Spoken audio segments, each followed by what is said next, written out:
Alright guys, you know it's Monday, you know what that means. We are over here on Master Duel Meta and there are new leaks from Dkayed for the next pack. Obviously it's coming on the 10th. We have seen this with the recent announcement of the new ban list here on the 10th. Next Wednesday it will come, which means that I guess at the start of the next week or the end of this one we will have the first rarity glimpses where we see what is an ultra rare, so the first 5 cards of the pack basically. We also, it also might give us a hint on which cards will get the animation. For Yubel, I guess it will be the Defender of Yubel. Phantom of Yubel would be better, though. We will see. I hope Yubel gets a lot of animations. I guess Yubel will also be the very expensive one, the expensive archetype, but there are new leaks and one that's not really surprising. I've talked about this in the last leaks. By the way, if you have not seen the last leaks, I guess these are the biggest leaks the last leaks were. You can check that out in the top right corner. And by the way, if you like my content, please consider subscribing, hitting a thumbs up and the notification bell. This would help out a lot. So we have coming, and this is no big surprise here, Superstar Slayer Typhon Sky Crisis. I've talked about this within the last leaks that it would make sense that this guy comes, also because in the ban list we for some reason get 2 Zeuses, so Zeus to 2 instead of 1, which doesn't really make any, or isn't really connected to the Star Slayer, honestly, because I think you will not want to play 2 Zeuses just because there's a Star Slayer, because Star Slayer sends the card back to the extra deck, so you get your Zeus back basically.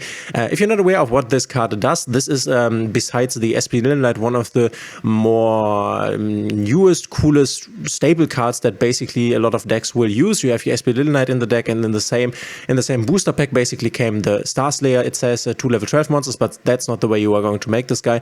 During the turn or after your opponent, or during the turn or after the turn, your opponent special summon 2 or more monsters from the extra deck. You can also XYZ summon this card by using 1 monster you control with the highest attack, your choice if tied.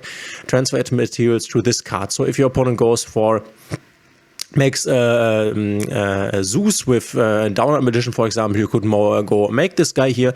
Or if your opponent goes and makes, I don't know, a Synchro Summon and then makes a Baron de Fleur, you could also make this guy. Whatever, if your opponent has summoned 2 times from the extra deck, you can make this Star Slayer. This is nice because going second, this will help out a lot. If you do not control, if you do, you cannot normal or special summon monsters for the rest of this turn, so you can only make him at the end of your play line, basically. While this XYZ summon monster is on the field, near the player can activate the effects of monsters with 3000 or more attack. This is why this is called the anti-Zeus, because if you make him, then obviously the Zeus cannot activate its effect anymore. For example, Baron de Fleur could also not, and then you can use the next effect. Once per turn, you can detach raw material from this card. This is cost, so non-targeting. Return 1 monster from the field to the hand, so then you can just make this guy and return the Zeus, or for example, a Baron de Fleur or any other big boss monster with 3000 or more attack that cannot react to the Sky Crisis being on the field, back to the extra deck. So this is really nice because if you're not aware, Master Duel or Yu-Gi-Oh! In general has a big going second problem, where going first is just way better if you don't play Tenpai Dragon, that is, of course. And this solves a bit of the problem because now you have another weapon in your arsenal that you can use to clear your opponent's board with. So let's, for example, say you use your hand to clear your opponent's board, but there is a Baron de Fleur that remains on the board, right? And then you have 1 less monster on the field with, I don't know, 1/5 attack, and it's not a relevant monster, you don't need it anymore, and then you can just go lay the Superstar Slayer Typhon Sky Crisis over the card, because this is how you can make the guy, and send the Baron de Fleur back to the extra deck, and you have completely cleared your opponent's field. So this is really nice in a comeback situation. This is really nice in a situation where there are a lot of, or less resources, where maybe you and your opponent only have 1 or 2 hand cards, and this can counter an extra deck monster your opponent can make. This balances out the game in a very nice way, so a very cool card. I'm also hyped for the animation. This will get the animation. If this does not get the animation, I don't know what's going on, obviously. And you can see the artwork is really nice, so the animation will also be quite nice. Yeah, this is Star Slayer Typhon Sky Crisis. Yeah, very hyped. This card should have been here yeah, for a while now, honestly. I'm surprised that they took so long to bring it into the game, but here it is. And then the next stuff we are getting, and this is also what I talked about also in hindsight with the ban list, basically, because we are getting the Kirin, which is currently forbidden, I think. We are getting it back to 3. You can see it here. They already have it at 3, listed at 3 here, basically. the new Majespecter support, which is the Majespecter Wind, the Majespecter Orthrus Nu, the Majespecter Porcupine Yamarashi, and the Majespecter Draco Ryu. And this, the Yamarashi, is probably the best card out of the bunch. During the main phase, if you control a Majespecter monster quick effect, you can special summon this card from your hand. So this is a basic free extender. This is always nice. If this card is normal or special summoned, you can target one Majespecter spell in your graveyard. Set it, also very nice. And then it says, well, this card is in your monster zone. Your opponent cannot target it with card effect. Also, it cannot be destroyed by your opponent's card effects. So it's a free extender that also gets resources back. So very, very good. And then you have this new XYZ monster, and then this new Link monster here, the Orthrus Nu, which we can also take a look at, which I guess this one will get the animation, which could look funny because the artwork is just crazy. If this card is link summoned, you can add up to 2 face-up Majespecter Pendulum monsters from your extra deck to your hand. Then you can add up to 2 Majespecter Pendulum monsters with different names from your deck to your extra deck face-up. Also, you cannot special summon from the extra deck for the rest of this turn, except a Majespecter or Draco Slayer monster. So also working together with the Draco Slayer stuff here, but very interesting, giving you a lot of resources back into the hand, and then also onto the extra deck. You can just make this with 2 Pendulum monsters, including a Majespecter monster. So very, very strong, a very good card here that definitely makes the Majespecter combo better. If you're not aware, the Majespecters are these cards that don't have a pendulum effect, but only have their normal monster effect, which is kind of odd. And then we also have a Majespecter Wind. When you activate this card, you can also tribute one Wind spellcaster monster, special summon one Majespecter monster from your hand or graveyard. If you tributed a Wind monster at activation, you can special summon one Majespecter from your deck instead. So tributing a Wind monster, for example, the Kirin here, a new card coming back to 3, which is also not an ultra rare. That's very nice for us. And yeah, then you can also special summon from the deck. Another cool thing is that you can see right here the Majespecter cards are not that expensive when it comes to the rarities, because they are older cards. Obviously, the newer cards will have some upgraded rarities, but this could be a quite inexpensive deck. So if you are happy, if you are hyped for Majespecter, then this is also coming in the next pack.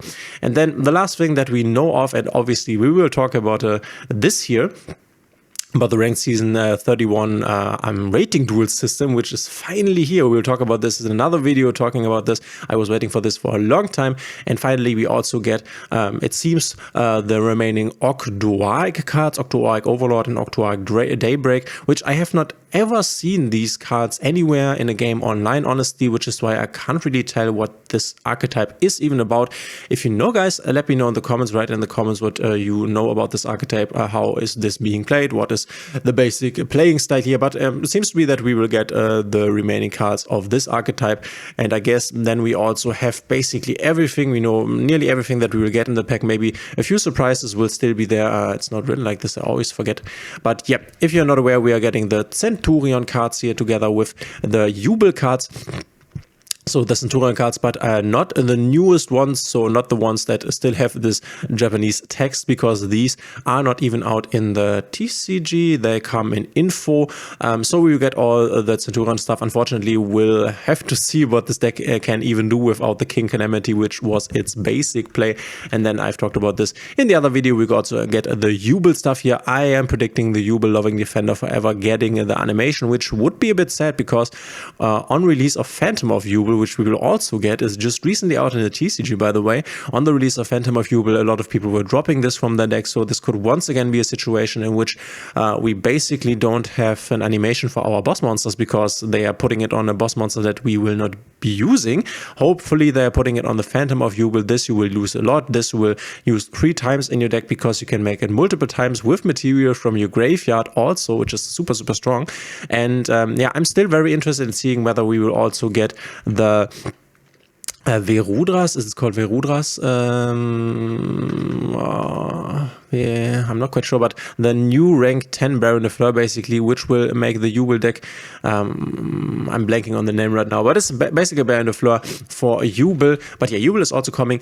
This is what I'm really hyped for. This is definitely the strongest archetype from the pack that will come and will be a dominating force in Master Duel in the future, especially at the point at which we'll get the Fiendsmith stuff. then we will be able to play Fiends with Yubel and also Fiends with Snake Eyes. But yeah, this is what is coming in the next pack. Guys, let me know in the comments what you think. What are you excited for? Are you going to invest heavily into the pack? I think I will, because I firstly want to get the Yubel stuff, but then I also want to get the Centur-Ion stuff, just because I think the artwork is very cool, and remains to be seen what we can do with the Centur-Ion stuff now that the King Calamity is gone. I guess we will still be able to play it to some degree of effectiveness, but how exactly we will do this is still written in the stars, you could say, but we will see.